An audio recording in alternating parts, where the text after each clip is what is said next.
महाराष्ट्रातील अनुदानित, अंशतः अनुदानित सर्व लेखाशीर्षाखाली कार्य करणारे शिक्षक, शिक्षकेतर बंधू आणि भगिनींनो नमस्कार. फोन येत होते, मार्च महिन्याचा निधी कधी येणार. आजची 6 तारीख. मी आलो नसतो तर निधी सुटला नसता अशातला भाग नाही, पण त्याला अजून 2-3 दिवस वेळ लागला असता. मी आलो, आजच वित्त विभागात गेलो, बीन्सवर पैसे सोडले.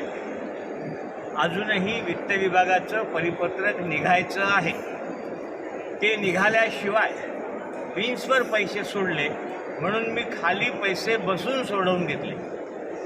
माझ्यासोबत भारत जामनिक आहेत, रहाटे काका आहेत, मंगेश तिडके आहे, गजानन जाधव आहेत. आज निधी जो सोडला तो जी बजेटची तरतूद आहे त्याच्या 10%, कुठे कुठे 8% इतका सोडला आहे. आज भारत जामनिक आले, त्याने विचारलं की 511ला का कमी पडतात नेहमी.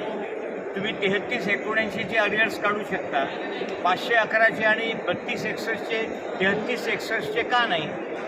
या प्रश्नाचं उत्तर त्यांना तिथेच डेस्कवर बसून दिलं.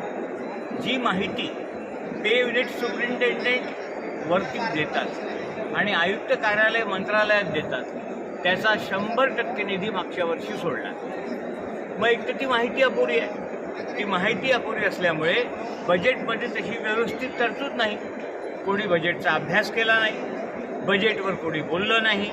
हा सगळा भाग लक्षात घ्या, म्हणून लेखाशीर्षाला पैसे कमी पडतात. आता काय केलं आहे, आता आजच कमिशनर ऑफिससोबत मी जामनिक साहेब, रहाटे काका असताना बोललो. त्यांना सांगितलं की ज्या लेखाशीर्षाला फेब्रुवारीचे पगार झाले नाही या फेब्रुवारीचे, त्याचा डाटा बोलवा. ज्या लेखाशीर्षाला ऑगस्ट-सप्टेंबरचं वेतन झालं नाही त्याचा डाटा बोलवा. ज्या लेखाशीर्षाचं काही थकीत मागचं राहिलं आहे त्याचा डाटा बोलवा आणि त्याला एकंदर लागणारी रक्कम किती ती कॅल्क्युलेट करून मंत्रालयात ती सादर करा. ती नुसती सादर जरी केली तरी आहे त्या बजेटमधून निधी सोडण्याचं काम पुढच्या 1-2 महिन्यात आम्ही करू शकतो. मग काय होईल, असं जर झालं तर थकीत किंवा मागचे राहिलेले पगार हे काही मार्चमध्येच काढावे असं काही लिखित नाही आहे. ते मधात पण केव्हा निघू शकतात. त्यामुळे मी तुम्हाला सांगतो की ऑक्टोबर-नोव्हेंबरच्या दरम्यान हे राहिलेले पैसे जे आहे हे काढण्याचा आपण प्रयत्न करू. आज जे पैसे सोडलेले आहेत पहा, 32-61ला 65,64,00,000 सोडले. 33-61ला 106,99,94,000 सोडले आहे. 33-79ला 45 कोटी सोडले आहे. 0-511ला 71,33,45,800 रुपये सोडले आहेत.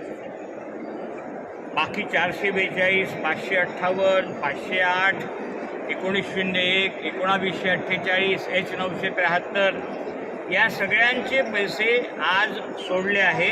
फक्त सैनिकी शाळेचं हेड जे आहे त्याचा आदिवासीचा GR येणं बाकी आहे, तो 1-2 दिवसात काढतो आणि सैनिकी शाळेचे देखील 1-2 दिवसात सोडतो. तुर्तास एवढेच. तुम्ही फक्त पाठीवर हात ठेवून लढ म्हणा, लढतो आहे. धन्यवाद.